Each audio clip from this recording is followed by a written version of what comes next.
안녕하세요. 네, 오늘은 빌립보서 3장을 볼 차례입니다. 지난 2주간에 걸쳐서 빌립보서 1장, 2장을 봤고, 1장은 복음에 이제 함께 참여한 빌립보 성도들에 대해서 나눴고, 2장은 빌립보 교회에 문제가 있었잖아요. 그 문제를 어떻게 해결하는지에 대해서 얘기를 나눴습니다. 그래서 나보다 남을 낮게 여기는 것, 어떻게 하는지, 자신이 낮아질 때 저희들이 교회 안에 여러 이제 어려운 가운데서 그런 것들을 해결할 수 있을 거라고 그런 교제를 했습니다. 그리고 이번 시간이 빌립보서 3장인데 어떤 빌립보서의 핵심적인 장 같습니다.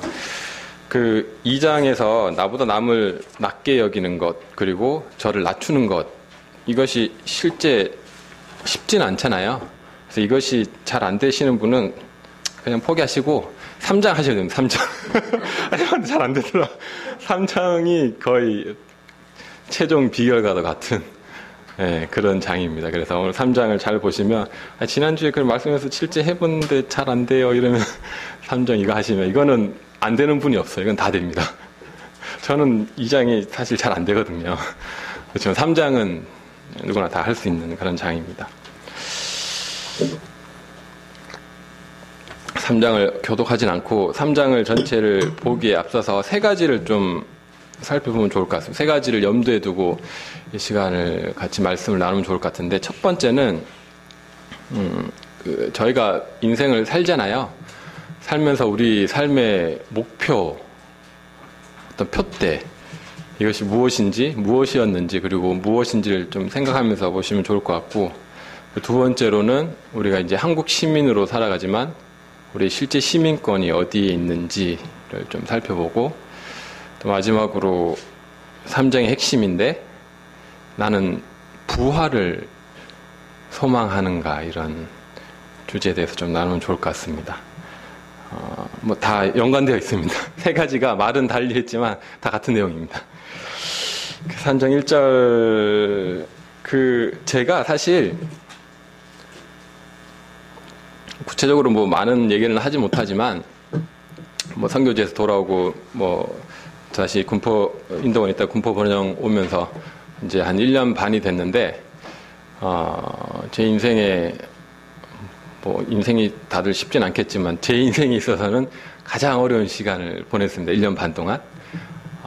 그러면서 뭐라고 할까요? 심지어는 이제, 교회를 다닐 수 없는 그런 상황까지, 제 스스로 교회에 대해서 되게 회의론적으로 이렇게 바뀌는 상황까지 이제 돼버린 거죠. 그런 상황 가운데 있다가, 그렇지만 주님의 은혜로 이제 저를 계속 붙들어 주셨는데, 그러면서 어떤 표대를 뭐 잃어버리진 않았지만, 표대는 있지만 표대가 잘 보이지 않는 나는 이제 어디로 가야 되는가, 나 이제 앞으로 남은 인생을 어떻게 살아야 되는가에 대한 되게 심각한 고민들을 한 1년 반 동안 많이 했습니다.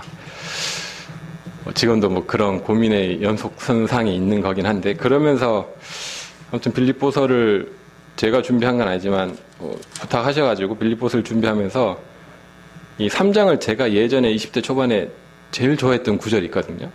3장에 보면 그 8절에 모든 것을 해로 여기는 이유가 예수 그리스도로 하는 짓이 가장 고상하기 때문에 그런다. 이 구절이 제가 그 첫 직장에 들어서 이 구절이 꽂혀가지고 뭐 그냥 말씀만 보고 싶은 그런 시간을 한 3년을 보냈어요. 그러면서 이제 그때도 다시 생각나고, 그러니까 저를 선교지로 이끌었던 그 시초가 되는 그런 장이 빌립보서 3장입니다. 어쨌거나 그런 말씀을 이제 다시 이제 세월이 지나서 20대 이제 후반에 봤던 그 말씀을, 이제 제가 30대 후반이거든요. 30대 후반에 10년이 지나서 이제 다시 보게 하신 거죠. 그래서 모르겠습니다. 여러분들이 이 말씀을 듣고 교훈을 받고 삶이 변하면 더욱 좋겠지만, 일단 주님께서 저한테 이런 말씀을 주시는 것 같다는 생각이 듭니다. 그래서 저한테는 참 은혜로운 시간을 보내고 있습니다. 그냥 배경을 좀 설명드리고 싶었고요. 1절부터 좀 보겠습니다. 1절부터 3절까지를 제가 끝으로 나의 형제들아 주 안에서 기뻐하라. 너희에게 같은 말을 쓰는 것이 내게는 수고로움이 없고 너희에게는 안전하니라. 개들을 삼가고 행악하는 자들을 삼가고 몸을 상해하는 일을 삼가라. 하나님의 성령으로 봉사하며 그리스도 예수로 자랑하고 육체를 신뢰하지 아니하는 우리가 곧 할례파라. 3장 1절을 시작하면서 사도 바울이 주 안에서 기뻐하라고 합니다. 2장에는 어떤 분쟁이 있었고 어려움이 있었잖아요. 빌립보교에 어려움이 계속 있었거든요. 그래서 4장에 좀 더 구체적으로 성도의 이름을 언급하면서 어려움을 해결할 것을 권면을 하게 됩니다. 그런데 그런 이제 상황 가운데서 기뻐하라고 합니다. 그 주 안에서. 그러니까 아무리 우리의 상황이 어렵고 힘들더라도 우리가 기뻐할 수 있다는 거죠. 그런 이유들에 대해서 밑에 나오는데 2절에 보면 개들을 삼가고 행악하는 자들을 삼가고 몸을 상해하는 일을 삼가라. 이러한 일들이 빌립보교에 있었던 것 같아요. 그러니까 몸을 상해하고 어떤 고행 같은 거죠. 어떤 종교적인 열심, 눈에 보여지는 것들, 이런 것들에 대해서 경계를 합니다. 우리도 이런 것들이 많이 있을 수 있습니다. 우리도 사실 저희 모임 19세기에 시작돼서 지금까지 흘러와서 이렇게 왔잖아요. 교회사를 관심 있으신 분들 한번 보시면 교회사를 한 1세기부터 쭉 전체를 보시면 계속 반복돼요. 그러니까 교회가 이렇게 뜨거웠다가 다시 식고 형식만 남고 다시 뜨거웠다가 다시 식고 형식만 남고 그렇게 계속 흘러가고 있습니다. 저희 한국 모임의 어떤 상황을 보니까 그런 상황이 아닌가 생각이 듭니다. 그러니까 80년대 초반, 70년대 초반에 뜨거웠지만 이제는 형식만 남은 것 같은 그런 교회들도 있고 아닌 교회들도 있겠죠. 원래 그렇게 되는 거예요. 원래 역사가 그렇게 됩니다. 그래서 우리가 어떤 겉으로 어떤 보여지는 형식들, 겉으로 드러나는 것들에 너무 그거 중요하지만 그 내용물이 중요하다는 내용물이 없이 겉만 이제 계속 중시하다 보면 결국에 어떻게 되냐면 로마 카톨릭처럼도 될 수 있는 거예요. 로마 카톨릭이 시작이 이단이 아니었거든요. 근데 지금은 이단이잖아요. 완전히 다르잖아요. 성경과 다르잖아요. 복음이 없잖아요. 그러면서 거기에 보면 특이한 게 있어요. 로마 카톨릭 신부들이 설교할 때 어떻게 하시는지 아세요? 거룩하신 하나님 이렇게 하시는 목소리를 거룩하신 그래서 그 신부들 중에 어떤 분들은 목 성대가 가신 분들이 많이 있어요. 그래서 그거를 예전에 들었는데 그러니까 심리학이나 이렇게 정신과 치료들이 하면 말을 그렇게 하지 마시라고. 본인 목소리를 내라고. 그게 안 돼요. 계속 그렇게 했기 때문에. 왜냐하면 그런 어떤 거룩한, 진짜 제가 성당에 가보면 그런 게 있어요. 되게 거룩한 느낌이 있습니다. 되게 뭔가 웅장하고 거룩하고 그렇잖아요. 그거 자체가 나쁜 건 아니거든요. 근데 그런 형식만 남게 되었다는 거죠. 근데 그게 카톨릭만 그런 게 아니고 모든 교회들에 그런 게 다 있다는 겁니다. 잔재들이. 우리 모임에도 일정 부분 있을 수 있고, 장로, 모든 교회들에 그런 것들이 다 있어요. 우리는 알지 못하는. 멀리서 보면 되게 웃긴 겁니다. 우리가 볼 때는 로마 카톨릭 되게 웃기잖아요. 근데 그 카톨릭 신자들한테 이렇게 얘기하면 우리 안 되거든요. 그 되게 거룩한 거거든요. 그러니까 우리는 우리가 잘하고 있다고 하지만 객관적으로 그리고 보고 좀 멀리서 보면 조금 잘못된 것들이 있을 수 있다는 거죠. 그러한 것들을 삼가라고 이제 합니다. 그래서 결국에 이제 우리가 주님 일을 할 때 3절에 하나님의 성령으로 봉사하라고 합니다. 그리고 그리스도 예수로 자랑하고 육체를 신뢰하지 아니하는 우리가 할례파라라고 합니다. 그래서 1절부터 3절까지를 보면서 우리가 이 3절에 하나님의 성령으로 봉사하라고 했는데 어떻게 하나님의 성령으로 봉사할 것인지를 각자가 한번 좀 묵상해 보시고 삶에 적용하면 좋을 것 같습니다. 하나님의 성령으로 봉사하는 건 어떤 것인지 묵상해 보시면 좋을 것 같아요. 그리고 4절부터 6절까지를 좀 보겠습니다. 4절부터 6절까지 보니까 이 사도 바울이 얼마나 자랑할 것이 많았는지에 나옵니다. 그러니까 이 빌립보 교회에 이 자랑하는 것들이 많이 있었어요. 근데 보시면 자랑이 나쁘진 않습니다. 그러니까 왜냐하면 자랑 자체가 나쁜 게 아닌 게 여기 보면 그리스도 예수로 자랑하라고 하잖아요. 예수님이 주신 것들로 우리가 헌신하고 예수님이 주신 것들로 나누고 은사를 하는 이것은 자랑해도 됩니다. 우리가 은사가 있으면 예수님이 주신 것이면 그건 자랑해야 되는 것이에요. 근데 그런 자랑이 아니고 다른 자랑들이 있다는 것입니다. 그것에 대해서 얘기하는. 그러니까 이제 그 자랑에 대해서 사도 바울이 얘기하죠. 그러나 나도 육체를 신뢰할 만하며 만일 누구든지 다른 이가 육체를 신뢰한 것이 있는 줄로 생각하면 나는 더욱 그러하니 나는 8일 만에 할례를 받고 이스라엘 족속이요 베냐민 지파요 히브리인 중에 히브리인이요 율법으로는 바리새인이요 열심으로는 교회를 박해하고 율법의 의로는 흠이 없는 자라. 이게 내용들이 보면 되게 경계가 애매모호한 게 있어요. 우리 식으로 표현하면 뭐 이렇게 얘기해도 될 것 같습니다. 나는 8일 만에 할례를 받고 저는 구원받은 지 한 20년 차가 됩니다. 뭐 이렇게 표현해도 될까요? 이스라엘 족속이요. 저는 모임에서 구원받았어요. 뭐 이런 것 들 수도 있겠죠. 베냐민 지파요. 히브리인 중에 히브리인, 진짜 히브리인이고 율법으로는 바리새인이요. 율법으로 바리새인이란 말이 우리가 바리새인이라 그러면 좀 안 좋게 보죠. 그런 게 아닙니다. 바리새인 그러면 되게 존경받는 위치예요. 그러니까 뭐 저는 장로입니다. 이런 표현이 되는 거죠. 저희 교회 장로 역할을 하고 있습니다. 열심으로는 교회를 박해하고, 그러니까 상당히 열심히 있었거든요. 교회를 박해할 정도. 그러니까 교회를 박해하는 게 칭찬받는 일이었으니까 유대교에서는 박해했고, 율법의 의로는 사도 바울이 얼마나 훌륭했냐면 삶이 그 이전 삶도 그러니까 겉으로뿐만 아니라 모든 행실이라는 것들이 너무나 거의 완벽에 가까운 그런 사람이었다는 거예요. 왜냐하면 율법의 의로 흠이 없다고 해요. 율법의 기준으로 자기는 흠이 없는, 결함이 없는, 거의 완벽하게 지키는 그런 수준이었다는 거죠. 그래서 자기보다 더 자랑할 만한 사람은 없다. 그러니까 이런 것들로 자랑을 하는 사람들이 있었던 것 같아요. 빌립보 교회에. 그래서 자기가 그 자랑하는 사람보다 더 자랑할 게 많다. 그렇지만 이제 7절부터 9절까지 사도 바울이 이렇게 얘기하죠. 그러나 이 앞에 있는 것들이 사도 바울이 사실 신약에 있어서 가장 많은 서신서들을 썼고 두드러지게 하나님의 일을 했잖아요. 근데 이게 이 배경이 이런 배경들, 뭐 8일만 할례 받고 이스라엘 족속이고 베냐민 지파 히브리 중에 히브리인, 율법 바리새인, 교회 박해했고 흠이 없는 이런 것들이 필요 없다는 것이 아니었어요. 이것이 하나님께서 다 사용하시는 겁니다. 이러한 그 배경이 있었기 때문에 사도 바울이 쓰임을 받긴 한 거거든요. 이걸 가지고 사도 바울을 쓴 건 아니지만 이런 배경이 중요했다는 것입니다. 그래서 그러한 무엇이든 내게 유익하던 것을 실제 이것들은 유익이 있었어요. 사도 바울이 사역하는 데 있어서 많은 유익이 있었단 말이죠. 그런데도 그것을 사도 바울은 어떻게 여겼냐면 그리스도를 위하여 해로 여긴다고 이렇게 얘기했습니다. 이 해가 이제 손해, 손실, 뭐 불이익 이런 거예요.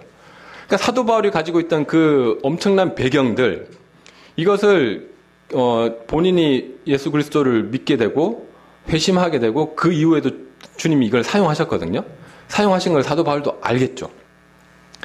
그럼에도 불구하고 이것을 손실, 손해, 자기에게 불이익 이렇게 여겼다는 거예요. 그 이유가 나옵니다. 8절에.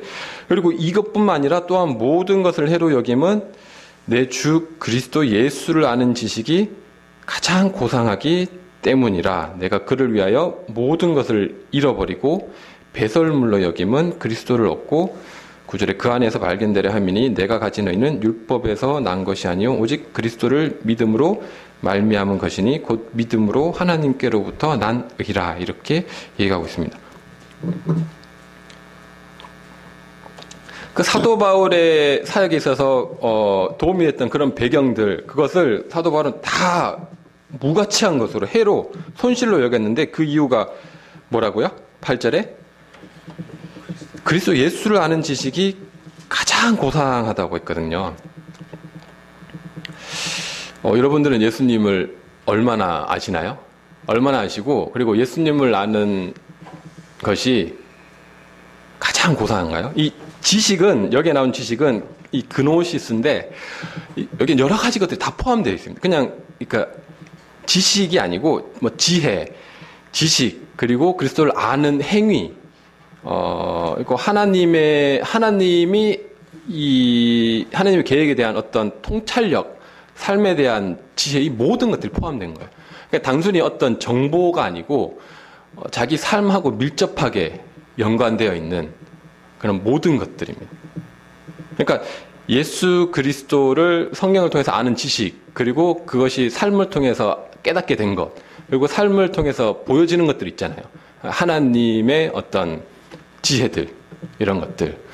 그러니까 뭐 인생의 어떤 인생이 왜 사는가 이런 것들도 있고 뭐 여러 가지 그런 모든 것들을 포함하고 있습니다. 이것이 고상하다고 했는데 가장 이제 탁월한 거죠. 가장 위에 있는.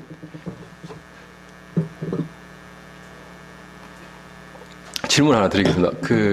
우리는 이 예수님을 아는 것, 예수님을 안다는 것, 뭐 성경을 보는 걸 수도 있고, 아니면 예수님하고 기도하는 걸 수도 있고, 교제하는 것일 수도 있고, 삶을 살아가면서 하나님을 배우게 되잖아요. 사람을 통해서 배우게 되고, 간접적으로 배우게 되고, 경험하게 되고, 얻게 되는 이것이 가장 나한테 고상한 일인지, 이것 때문에 내가 가진 모든 것들을 배설물로 쓸모없는 것으로 여길 수 있는지가 질문입니다. 이것이. 근데 이거 질문도 아니고 그게 그냥 그렇거든요. 원래 그렇잖아요. 예수님을 아는 게 가장 좋은 거고 가장 진리고 가장 고상한 게 맞아요. 그런데 살다 보면 어느 순간 이것이 아닌 것처럼 착각하거나 오해하거나 의심하거나 이렇게 된다는 거죠.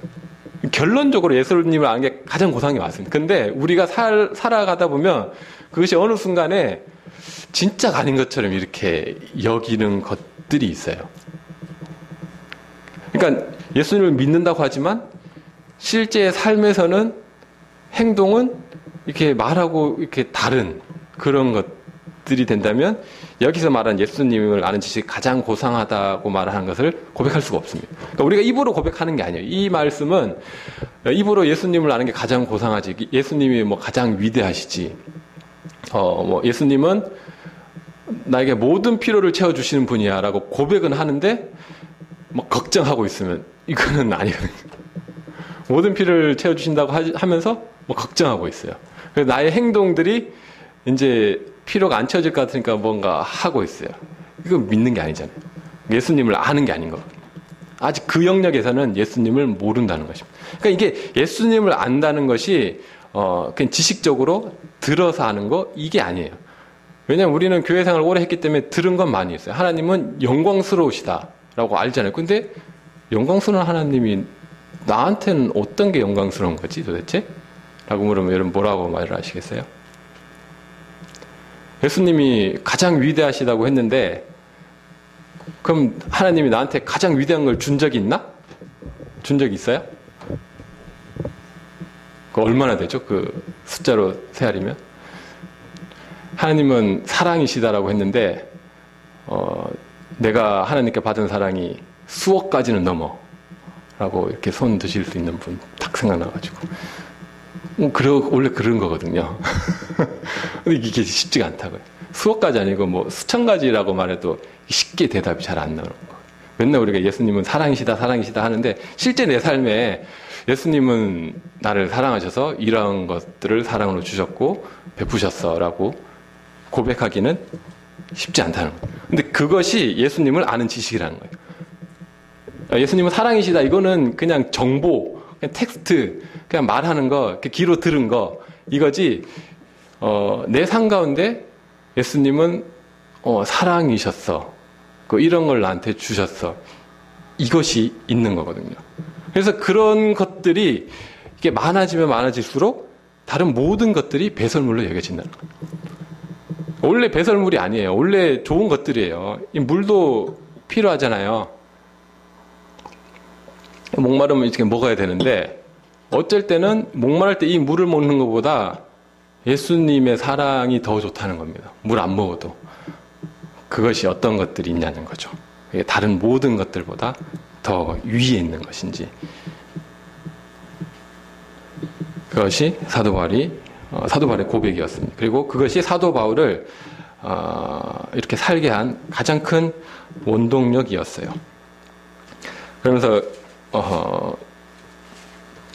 사도 바울은 이것이 믿음에서 난 의로 하나님께로부터 받았다고 했죠. 10절부터 13절 뒤에는 14절까지는 여기 한 가지만 더 보겠습니다. 여기 그 사도 바울이 또 모든 것을 잃어버리고 배설물로 여겼는데 9절에 그 이유가 나와요. 그 이유는 뭐냐면 그 안에서 발견되려 한다고 나옵니다. 첫 번째는 그리스도를 얻고 그 안에서 발견되기 위해서 그러니까 이게 사도 바울이 의도적으로 주도적으로 자기가 가진 것을 버린 거거든요. 배설물로 여겼단 말이에요. 자기가 가진 것을. 그랬더니 그리스도를 얻고 그 안에서 발견된 겁니다. 우리가 그리스도를 얻기 위해서는 이 버리는 작업이 필요해요. 우리가 뭐 영역들이 많겠지만 이게 쥐고 있으면 이게 들어올 틈이 없는 거예요. 예수 그리스도 그 영역에서는 우리가 많은 영역들이 있잖아요. 삶에 많은 예수님 엄청 광대하시고 대단하신데 그 평생을 알아도 다 모르죠. 그러니까 우리가 영원의 세계를 가는 겁니다. 영원의 세계에 가서 영원토록 하나님을 배워도 영원토록 하나님을 배워야 되는 거거든요. 그 영원의 시간, 뭐 어떤 분은 지겹지 않냐 했는데, 아니, 우리가 영원의 시간에 가서 하나님을 뵙게 되면 그 영원토록 하나님을 배우고 공부하고 알고 해도 시간이 모자랄 정도로 계속 영원토록 필요한 거예요.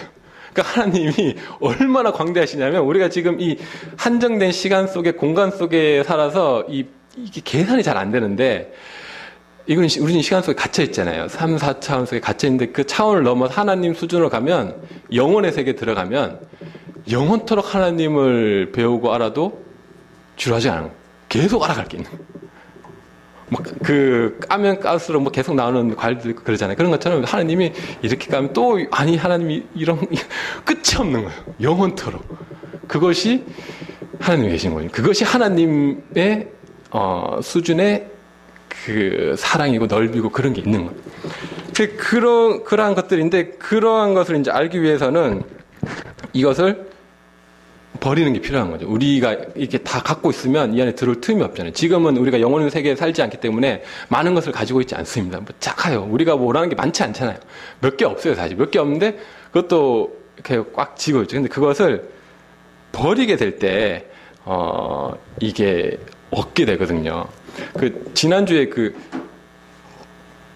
김관성님이 뭐 부에 대해서 얘기했는데, 제가 부에 대해서 좀 생각하는 게 하나 있습니다. 뭐냐면, 부자들이 있잖아요. 주위에 보면 진짜 부자들. 하나님이 쓰시는 부자들을 보면 특징이 있는데, 이렇게 풀어주는 사람이 부자가 되더라고요. 그러니까 부자들도 보면 이렇게 꽁꽁 모으는 부자들이 있고, 자기 걸 안 푸는 부자들, 그런 부자들은 크게 못 벌더라고요.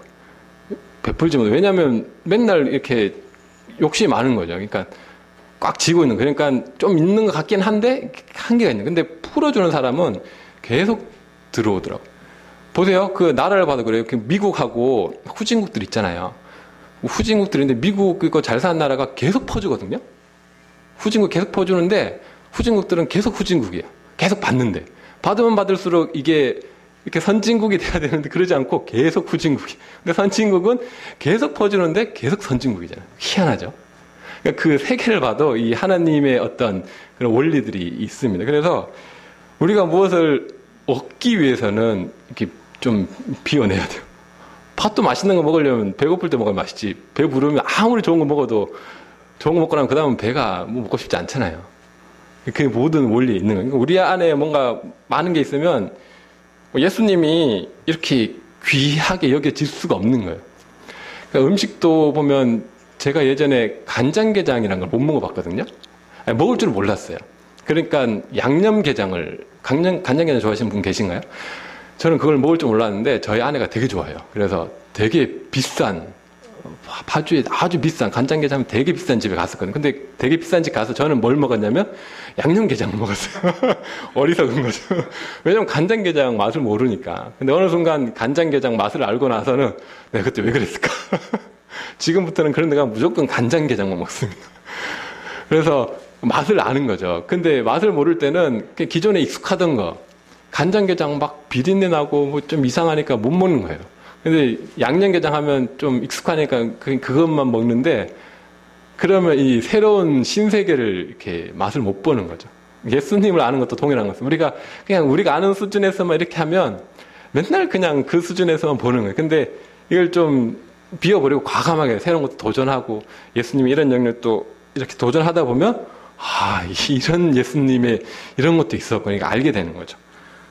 그러려면 비워내야 돼요. 비워내고 버리는 것도 자꾸 연습하고 이렇게 움켜쥐지 않고 이렇게 남한테 주고 그렇게 될 때 실제로 주님을 더 발견하게 될 줄 믿습니다. 근데 사도 바울은 그걸 알았던 것 같아요.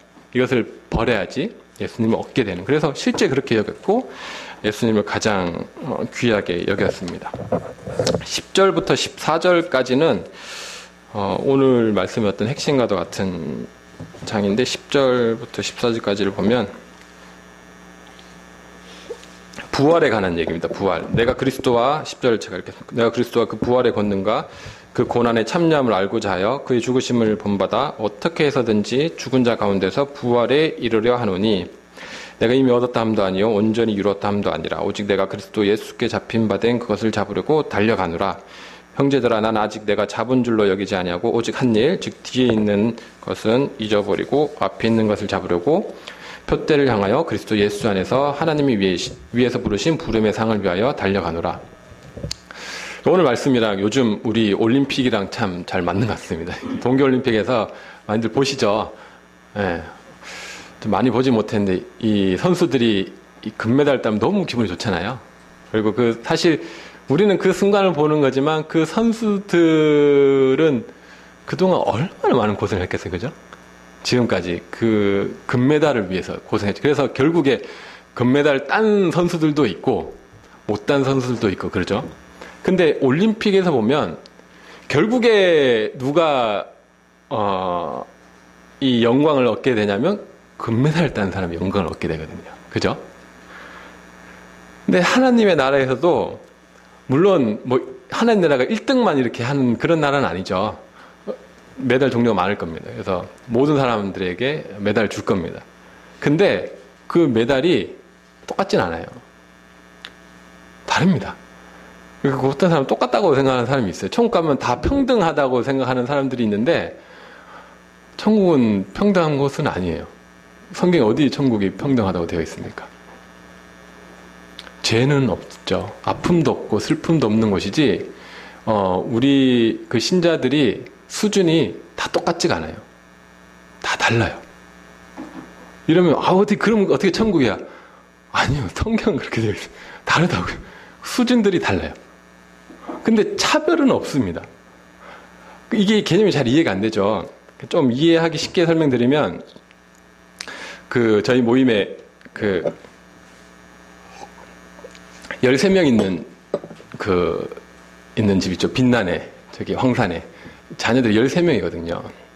13명인데 그 부모님들이 그 13명을 다 사랑하고 아껴주고 하죠. 그리고 뭐 가족 행사 있으면 다들 즐겁게 놀 겁니다. 그죠? 행사도 하고. 근데 뭐 대화도 해도 다 같이 대화해야 한다고요. 제일 큰 빛나부터 제일 막내까지, 어린 막내까지 다 같이 뭐 대화도 하고, 윷놀이도 하고 하는데, 똑같이 자녀들 입장에서는, 동일하게 부모의 사랑을 느끼면서 부모하고 대화한다고 생각하는데, 수준이 다릅니다. 첫째 빛나가 아버지하고 대화하는 수준하고, 제일 막내 아이가 그 아버지하고 대화하는 수준은 달라요. 그렇죠? 그렇지만 그 빛나하고 그 막내가 사랑받는 느낌은 똑같긴 하거든요. 똑같잖아요. 근데 수준은 다르다고요. 빛나가 그 아빠를 아는 거하고 제일 막내가 그 아빠 엄마를 아는 거하고 달라요.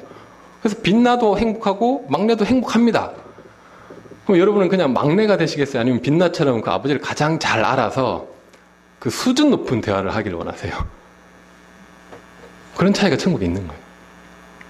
우리 예수님을 이 땅에서 얼마나 알았는지에 따라서, 얼마나 경험하고 얼마나 그 하나님을 안 거에 따라서 천국 가면 다르다는 거예요. 하나님하고 대화하는 수준이 다르다는 거예요.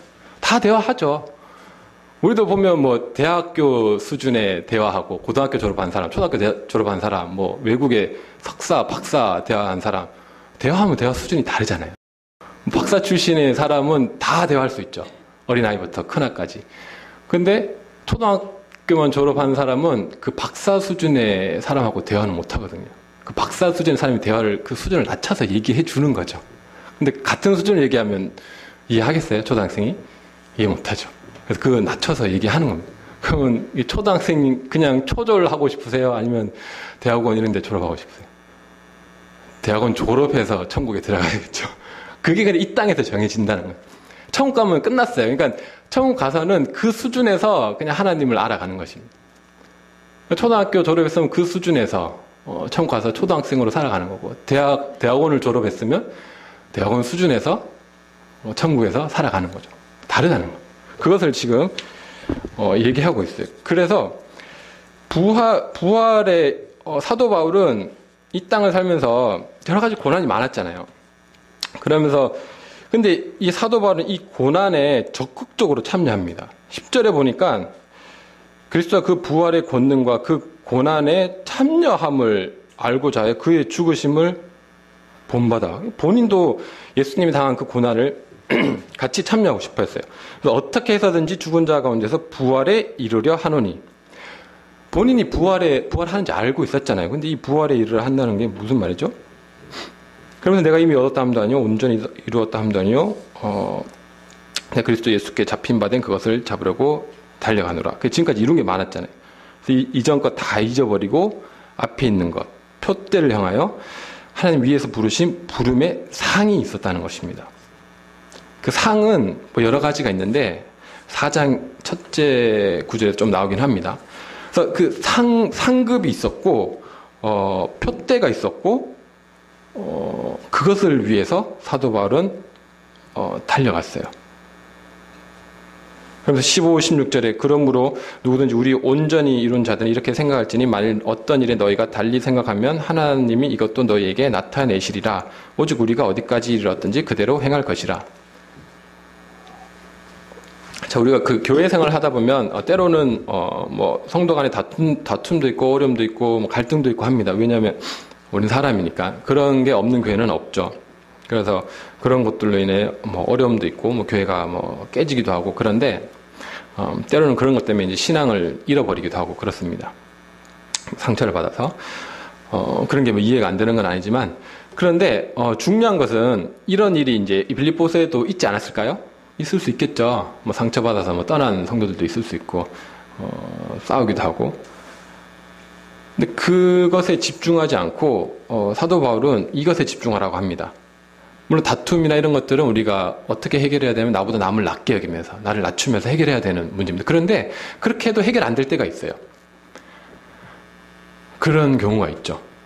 네, 상대방이 받아주지 않거나 그러면 내가 아무리 노력해도 안 되는 거잖아요. 내가 아무리 낮춰도 상대방이 안 받아주면 내 편에서 할 수 있는 건 다 한 거고 해결할 수 없는 부분이 있는 거거든요.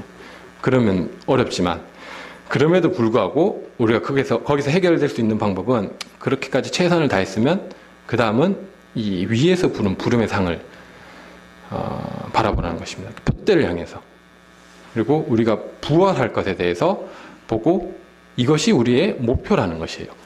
우리가 이 땅에서 교회 안에서 은사대로 섬기고 열심히 다해서 충성하고 자기 맡은 바를 하지만 우리 모임이 교회를 아주 중요시 여기기 때문에 교회에 대한 가치가 되게 좋습니다. 그것은 계속 지속돼야 되는 가르침이라고 생각이 됩니다. 그런데 혹시 이제 좀 반대로 너무 칠 수 있는 거는 우리의 삶의 목표는 교회는 아니에요. 교회와 함께 하는 거지만 최종 목표는 천국 표대 그리스도 예수가 있는 그곳입니다. 그곳에 교회 성도들과 함께 하는 것이지 이 교회 자체가 목표는 아니라고, 우리 삶에. 근데 이 안에서 함께 이루어져 가는 거죠. 교회가 목표가 돼버리면 교회를 이제 유토피아처럼 만들려고 하다 보면 이제 실망도 크고 그럼 상처도 크고 어려워서 떠나기도 하는 거거든요. 근데 그럴 때 우리가 알아야 되는 것은 교회를 우리가 최선을 다해서 섬기고 열심히 다해서 하지만 교회는 어려워질 수도 있고 무너질 수도 있고 없어질 수도 있습니다. 왜요? 그 여기 있었던 교회들 다 없어졌잖아요. 교회사가 지나면 교회들이 다 없어지거든요. 없어졌다 다시 교회가 생기고 계속 그렇게 되거든요. 그렇게 있어 왔던 모든 교회들이 모여서 천국에서 만나죠. 그러긴 하지만 최종 목표는 그런 교회들이 모여서 위에 부르신 부름의 표대의 상이 있다는 것입니다. 그것이 우리 개개인의 목표라는 것이죠. 함께 해야 되는 교회의 목표도 있지만 개개인은 이러한 것을 잃어버리면 자칫 잘못하면 우리가 신앙 자체를 이렇게 넘어질 수도 있는 거거든요. 이것을 사도 바울은 강조했고 사도 바울은 그렇게 살았습니다. 그래서 17절부터 마지막 절에 보니까 우리 시민권에 대해서 얘기합니다. 마지막으로. 형제들아 너희는 함께 나를 본받으라 이렇게 얘기합니다. 자, 이 말씀을 보면서 우리가 여러분 이렇게 얘기할 수 있나요? 나 본받아. 옆에 이제 뭐 형제나 자매나 뭐 저보다 이제 뭐 초신자들이나 뭐 제가 뭐 양육하는 사람 이런 사람이 있을 수 있잖아요. 나를 본받아. 이렇게 하셔야 되는 거예요. 그게 이렇게 잘난 척 하는 게 아니고 자랑하는 게 아니고 나를 본받으면 돼. 이 말이 되게 권위가 있으면서 되게 책임감 있는 말이거든요. 그 말은 자기 삶을 정말 잘 살아야 된다. 그런 사람만 이 말을 할 수 있는 거죠. 그래서 나를 본받아. 사도 바울이 그렇게 했거든요. 나를 본받아. 이게 나쁜 말이 아니에요. 우리가 다 이렇게 돼야 돼요. 나 본받으면 돼. 나 본받아서 나를 따라오면 돼. 이렇게 돼야 돼요. 사도 바울이 그렇게 했잖아요. 그래서 새로운 신자들이 나 본받아서 나처럼. 그러려면 우리의 삶이 얼마나 깨끗해지고 얼마나 그렇게 돼야 되겠어요. 근데 그렇게 해야 된다는 것입니다. 나를 본받아. 그리고 너희가 우리를 본받은 것처럼 그와 같이 행하는 자들을 눈여겨봐라. 나 본받고 나같이 행하는 자들이 많아. 찾아보면 많이 있어. 뭐 그리스도인인데 실망하고 하지만 그래도 여전히 하나님은 신실한 그리스도인을 많이 두셨고 그들을 본받아. 행하는 걸 잘 눈여겨보라. 이러한 권면을 합니다. 왜냐하면 18절에 이런 구절이 나와요. 내가 여러 번 너희에게 말하였거니와 이제도 눈물을 흘리며 말하노니 눈물을 흘렸습니다. 여러 사람들이 그리스도의 십자가의 원수로 행하느니라 이렇게 되어 있습니다.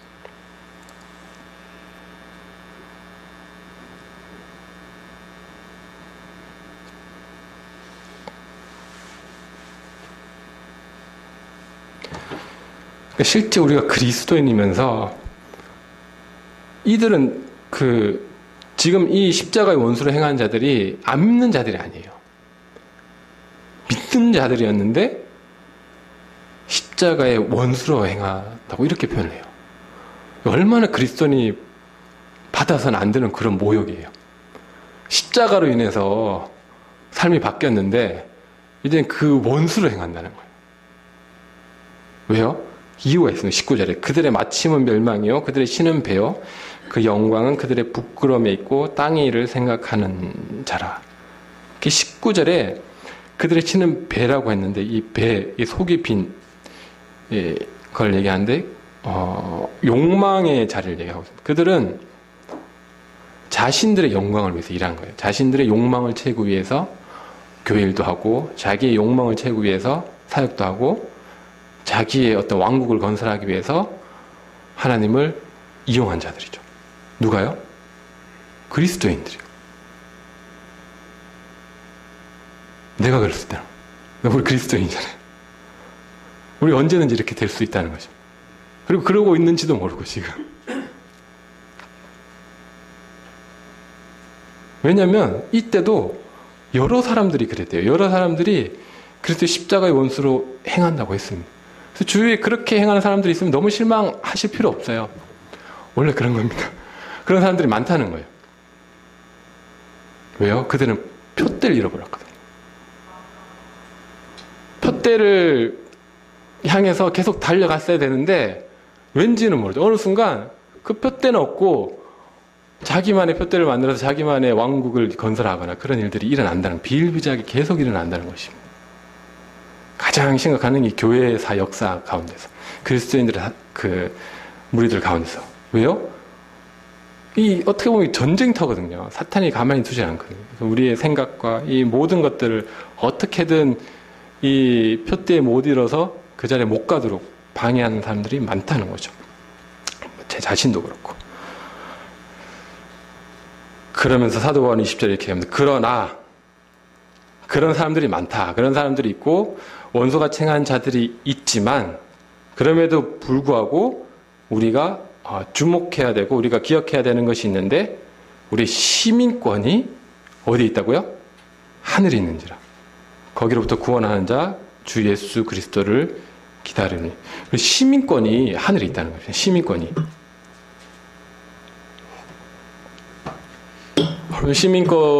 이 시민권의 의식을 가지고 살아야 되거든요. 저희가 하늘 시민권으로 이 땅을 사는 거예요. 그러면 사실 이 땅에 사는 것에 큰 미련이 없고 이 땅에서 뭔가 하기가 힘듭니다. 시민권이 되게 중요하죠. 제가 선교지에 있을 때 그 선교지에 있었지만 제 시민권은 한국 시민권이었거든요. 그 사람들은 저를 한국인으로 보죠. 그래서 거기서 그 나라에서 이렇게 정착을 할 수가 없어요. 임시로 있는 거니까. 그 나라에서 나가라 그러면 나가야 되는 거거든요. 왜냐면 저는 그 나라 시민권이 없었기 때문에. 그 나라에서 왕국을 세울 이유가 없는 것입니다. 왕국을 세워놔도 거기 나라에서 비자 안 주고 나가 이러면 당장 나와야 되거든요. 그 선교사들이 제일 어려워하는 게 비자 문제가 제일 어렵습니다. 1년이든 2년이든 비자가 끝나면 되게 불안한 거거든요. 이게 줄지 안 줄지 모르고. 그 모든 살림살이인데 비자 안 주면 다 그냥 정리하고 나와야 되니까 사는 것 자체가 이제 계속 임시로 사는 거죠. 한국 가서 좋은 거는 비자 갱신 안 해도 되더라고요. 아니 누가 이게 쫓아보내는 사람도 없고 그냥 살면 되더라고요. 그것이 상당한 그 축복이 있는 거거든요. 그 비자를 계속 갱신해야 되면 힘들어요. 힘들지만 인식하는 게 있습니다. 아, 내가 이 나라 사람이 아니지. 난 이 나라 사람이 한국 시민이지. 그러니까 비자를 계속 갱신해야 되는 거야. 어쩔 수가 없어. 이 나라 시민권을 가지고 싶지만 시민권도 잘 안 주고 그러니까 나는 한국 시민이 더 좋은 거잖아요. 한국 시민권을 가지면서 이 나라에서 임시로 사는. 비자를 갱신해야 되면 다시 기도해가지고 갱신받고 비자 갱신 시기가 다가오면 막 기도를 많이 합니다. 그렇게 살았는데 그렇게 살아야 되는 것 같아요. 저희가 이 땅을 살면서 우리가 시민권이 하늘에 있습니다. 우리 한국 그 시민권을 가지고 있어서 쫓겨보내지 않잖아요. 그래서 우리가 이렇게 편안하게 사는데 사실 좀 쫓겨보낸다고 생각을 하면 좋을 것 같아요. 우리도 난민처럼. 난민들은 나라도 없이 막 정착할 곳 없잖아요. 언제든지 우리가 우리나라에서 쫓겨날 수 있는 것처럼 사실 근데 그렇기는 하거든요. 남북 간에 전쟁이 일어날 수도 있고 그렇잖아요. 아직 휴전 중이어서 우리는 그 외국 사람들이 우리나라 사람 잘 이해를 못 하는데 저런 불안한 나라에 어떻게 살까? 근데 우리는 아무도 불안해하지 않잖아요. 근데 좀 불안해할 필요도 있는 것 같습니다. 그래서 우리 시민권이 하늘에 있는 거지. 그래서 이 나라는 이 땅은 임시로 사는 거지. 이 생각이 항상 있어야 돼요. 항상 임시로 사는 거지. 임시 비자 받아서 임시로 사는 거야. 이런 생각이 있어야지 우리가 그 하나님 수준의 생각을 할 수 있는 것 같습니다. 그러면서 21절에 그는 만물을 자기에게 복종하게 하실 수 있는 자의 역사로 우리의 낮은 몸을 자기 영광의 몸의 형체와 같이 변하게 하시리라 이렇게 되어 있습니다. 그 사도 바울이 가장 추구했던 것이 이거였어요. 빌립보 3장의 마지막 절에 하나님께서 우리의 낮은 몸을 뭐라고요? 자기 영광의 몸의 형체와 같이 변하게 하시리라. 우리가 구원받을 때 새로운 영을 받잖아요. 하나님의 생명을 받는데 지금은 우리 육체 속에 있거든요. 근데 이 영의 몸이 있다고 고린도전서에 있잖아요. 육체의 몸이 있듯이 영의 몸도 있거든요. 우리가 새로운 몸을 입게 돼요. 근데 그 몸이 어떤 것인지는 구체적으로 나오지는 않습니다. 조금 이제 짐작해 볼 수 있는 건 예수님이 부활하셨잖아요. 그러면서 보면 부활하시고 나서 막 그 벽도 통과하시고 막 그러거든요. 아시죠? 그런 장면 나오고 하늘로 올라가시잖아요. 저도 막 어렸을 때 막 하늘 날고 싶었는데 지금도 사실 날고 싶은데 부활의 몸은 이제 날 수 있잖아요. 그런 몸을 입게 되는데 어떤 것인지는 구체적으로 잘 모르겠습니다. 구체적으로 나오진 않아요. 성경에 보면 정말 중요한 것들 있잖아요. 정말 어떤 우리가 추구해야 될 목표, 방향, 표대, 상급 그러니까 몇 가지 있거든요. 상급, 그리고 부활의 몸, 하는 이런 것들인데 이것에 대해서 구체적으로 설명을 안 해놨어요. 왜 안 해놓은지 아세요? 뭐선 이해 못하니까 라고 하셨는데 저도 모릅니다. 뭐 아무니까 어떻게 알겠어요. 근데 좀 생각해보면 그런 것 같아요. 이게 너무 감춰진 보석이어서 그냥 예수님, 하나님이 이것만 딱 얘기해 준 거예요. 믿을 사람은 믿어서 하고 믿지 못할 자들은 하지 마. 쿨하신 거죠. 믿을 사람은 믿어서 하고 투자해서 삶을 주님 위해서 투자하고 난 일단 얘기는 다 해줬어. 부활의 몸이 있고 상급도 받고 뭐 상급 구체적으로 얘기는 안 했어. 면류관 있고 상급, 부활의 몸 이 세 개면 됐지. 그 구체적으로 어떤 거냐고 얘기 안 해줘. 오면 알게 될 거야. 이런 거죠. 첫날 밤 뭐 경험해봤어? 얘기 안 해줘. 해봐. 이러잖아요. 첫날 밤 되면 알게 될 거야. 이런 거죠. 그러면 그게 더 이렇게 막 하고 싶잖아요. 그런 것처럼 예수님께서 이것을 감춰두신 것 같아요. 보석처럼. 정말 어마어마한 거예요. 수준이 어마어마해요. 부활의 몸이 엄청날 거예요. 부활의 몸이 다 달라요. 사람마다.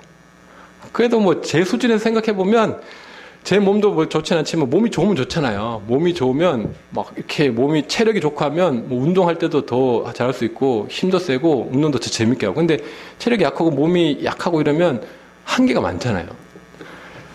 부활의 몸도 그런 것 같습니다. 부활의 몸이 다 다른데 어떤 부활의 몸을 입느냐에 따라서 하나님을 이렇게 하나님과 이렇게 뭐 하게 되는 천국 가서도 하나님하고 여러 가지 놀이들을 할 거거든요. 뭔지는 모르죠. 하나님 수준의 놀이들이죠.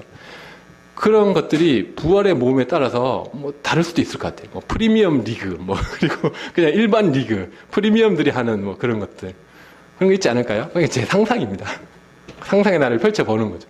이런 것들을 뭐 성경에는 없지만 상상의 나를 펼쳐보셔도 좋을 것 같아요. 그래서 이 부활의 몸, 왜냐면 사도 바울이 이것에 뭔가 꽂혀 있었거든요. 이 부활의 몸을 얻고자 이렇게 자기 삶을 헌신한 거거든요. 예수님이 가지셨던 그 부활의 몸을 소망했던 것이죠. 이것이 소망이 될 때 이것은 개인이 이 땅에서 어떻게 사는지에 따라서 하나님께서 정해주시는 거거든요. 다른 사람하고 아무 상관없습니다. 다른 사람이 열심히 했고 다른 사람이 열심히 안 했고 뭐 우리 교회가 뭐 이랬어요. 아니면 우리 교회가 약해서 뭐 이랬어요. 뭐 주위의 사람들은 아무도 주를 위해서 살지 않더라고. 다 필요 없습니다. 그날 가면 그런 말이 뭐가 필요 있겠어요. 그냥 자기 행한 대로 자기가 주님 앞에 행한 대로 주님께서 상급 주시고 부활의 몸을 얻게 될 것이고 멸류관을 받게 될 것입니다. 이것을 믿음으로 보시고 저희들의 삶에 적용해서 우리 군포 번영로 모든 식구들은 이 하늘나라 갔을 때 이 부활의 몸을 이렇게 좀 자랑하는 나 봐. 나 이 정도 부활했어. 그럼 얼마나 좋을까요? 서로 이제 같은 프리미엄 리그에서 놀고 그러면 참 좋을 것 같습니다. 참으로 마치겠습니다.